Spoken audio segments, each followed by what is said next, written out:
नमस्कार दोस्तों, स्वागत है आपका हमारे चैनल पर। संसार में शायद मुझसे अधिक कोई बदनसीब नहीं होगा। विवाह में सबको दहेज में गाड़ी, सोफा, फ्रीज मिलता है, सुंदर पत्नी घर आती है, लेकिन हमारे साथ ऐसा नहीं हुआ। हमारा विवाह हुआ, पत्नी भी आई और दहेज में सास मिल गई। हमने सोचा एक दो दिन की परेशानी होगी, सो भोग लो, किंतु हमारी सोच एकदम गलत साबित हुई। हमने पत्नी जी ने बताया कि आपकी सास को यहाँ का हवा पानी काफ़ी जम गया है, सो वह अब यहीं रहेगी। यहाँ की जलवायु में उनका ब्लड प्रेशर भी सामान्य हो गया है।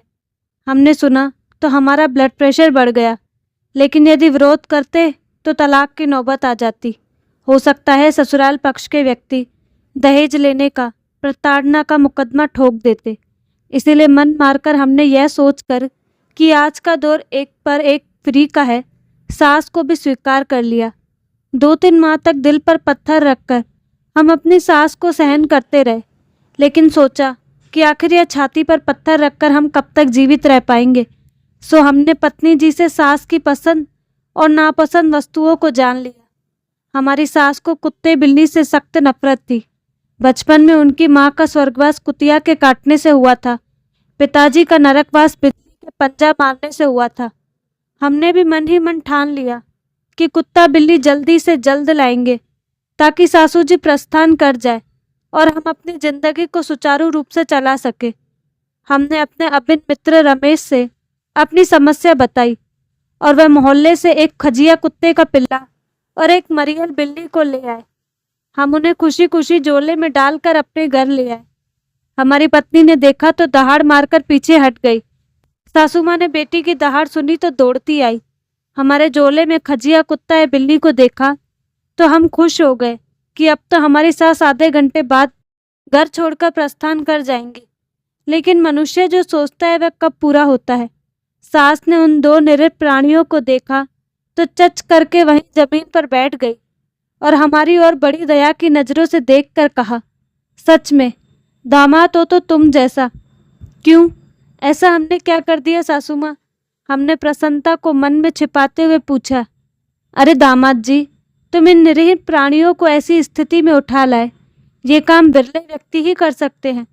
मैं पहले जानवरों से बहुत नफरत करती थी, लेकिन जब से जानवरों की रक्षा करने वाली संस्था की सदस्य बनी हूँ, तब से मेरा दृष्टिकोण ही बदल गया है। तुम खड़े क्यों हो? ऑटो रिक्शा लाओ, सासू जी ने आदेश दिया। ऑटो रिक्शा किस लिए? अस्पताल चलना है। क्यों? यह पत्नी जी उठ बैठी तो ठीक ठाक है। हमने बोलेपन से कहा, दामाद जी, इन कुत्ते बिल्ली के बच्चों को लेकर चलना है, जल्दी करो। सासू माँ ने ऑर्डर दिया। हम दिल पर पत्थर रखकर चले गए। आगे की घटना बड़ी छोटी है।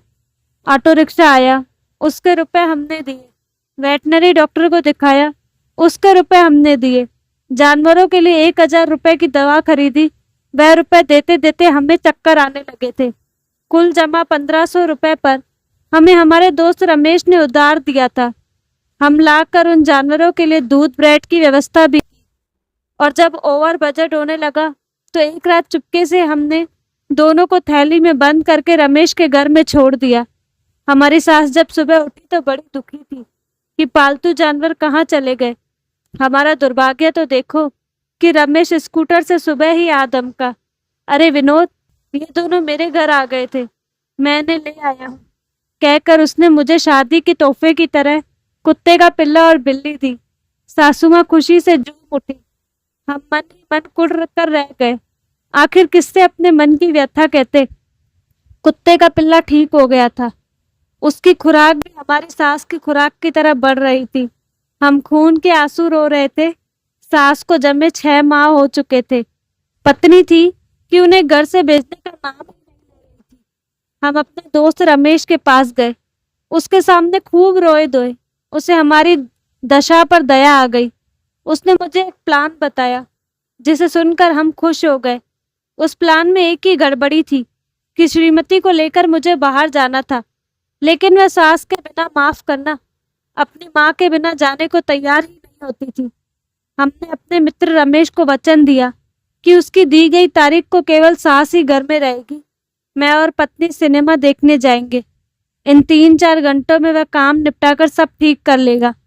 हमने मौका देखकर पत्नी की प्रशंसा की, उसके साथ कुछ पल तन्हा तन्हा गुजारने की मनोकामना प्रकट की। वह थोड़ा लज्जाई, थोड़ा घबराई, माँ की याद भी आई, लेकिन हमारे प्यार ने जोर मारा और वह तैयार हो गई कि मैं और वह शाम को फिल्म देखने चलेंगे।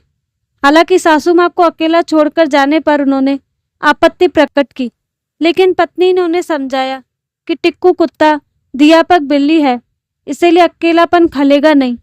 बुझे मन से उन्होंने भी जाने की इजाजत दे दी।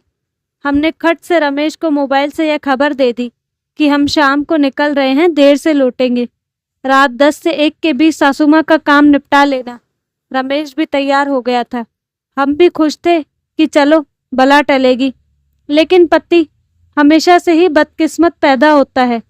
प्लान यह था कि रमेश रात में 10:30 बजे के बीच घर में प्रवेश करेगा और मुंह पर कपड़ा बांधकर सासू माँ को डराकर चोरी कर लेगा। सासू माँ डर के मारे या तो भाग जाएंगी या हमारे घर से हमेशा के लिए बाय बाय कर लेंगी। हम पत्नी को 4 घंटे की एक फिल्म दिखाने शहर से बाहर ले गए। रात 10 बजे फिल्म छूटी। हमने भोजन किया। फोन से रमेश को खबर भी कर दी कि जल्दी से अपने ऑपरेशन को अंजाम दे। हमारी पत्नी अपनी माँ को लेकर काफी चिंतित थी। हमने ऑटो रिक्शा वाले को पटाकर 50 रुपए अधिक दिए ताकि वह घर पर लंबे रास्ते से धीमी गति से पहुंचे। रात 12:30 बजे जब हम अपने घर पहुंचे तो घर के बाहर भीड़ जमा थी। पुलिस की एक वैन खड़ी थी। चंद पुलिस वाले भी हमारा माथा ठनका कि रमेश ने कहीं जल्दबाजी में सासू माँ का मर्डर तो नहीं कर दिया। जब हम ऑटो रिक्शा से उतरे तो मोहल्ले के निवासी काफी घबराए थे। पत्नी अपनी माँ की याद में रोने लगी। तभी अंदर से सासू माँ पुलिस इंस्पेक्टर के साथ बाहर हंसती खिलखिलाती निकली। उन्हें हंसते देखकर हमारा माथा ठनका कि भैया आज रमेश पकड़ा गया और हमारा प्लान ओपन हुआ। बस तलाक के साथ साथ पूरा मोहल्ला थू थू करेगा सो अलग। सब कहेंगे ऐसे टुच्चे दोस्त हैं जो ऐसी सलाह देते हैं। हम शर्म से जमीन में गड़ गए। मन ही मन विचार किया कभी ऐसा गंदा प्लान नहीं बनाएंगे। अचानक हमारे कान में रमेश की आवाज़ सुनाई पड़ी। देखा कि वह तो भीड़ में खड़ा तमाशा देख रहा था। अब हमारी बारी चक्कर खाकर गिरने की आ गई थी। हम हिम्मत करके आगे बढ़े तो देखते हैं कि पुलिस एक चोर को पकड़कर बाहर आ रही थी। हमें देखकर सासू माँ ने कहा, लो दामाद जी, इसे पकड़ ही लिया। पूरा शहर इसकी चोरियों से परेशान था। पुलिस इंस्पेक्टर ने हमें बधाई दी और कहा, आपकी सास वाकई बड़ी हिम्मती है। इन्होंने एक शातिर चोर को पकड़वाया है। इन्हें सरकार से इनाम तो मिलेगा ही, लेकिन हमें आज आपके भाग्य पर ईर्ष्या हो रही है कि ऐसी सास हमारे भाग्य में क्यों नहीं थी। हमने सुना तो गदगद हो गए। हमारी पत्नी ने लपक कर अपनी माँ को गले से लगा लिया। किस्सा यूं हुआ कि हमारे रमेश दोस्त को आने में देर हो गई थी। उसकी जगह उस रात अचानक असली चोर घुस गया। सासू माँ ने पुराना घी खाया था, सो बिना घबराए अपने कुत्ते के साथ उसे धोबी पछाड़ देती। मोहल्ले वालों को आवाज देकर बुलाया। पुलिस आ गई। इस तरह सासू माँ ने एक शातिर चोर को पकड़ लिया।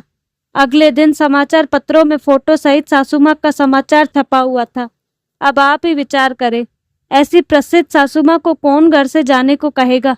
आप ही निर्णय करें कि हम भाग्यशाली हैं या दुर्भाग्यशाली। आप जो भी निर्णय ले, लेकिन हमारी सासू माँ जरूर सौभाग्यशाली है जिन्हें ऐसा दामाद मिला।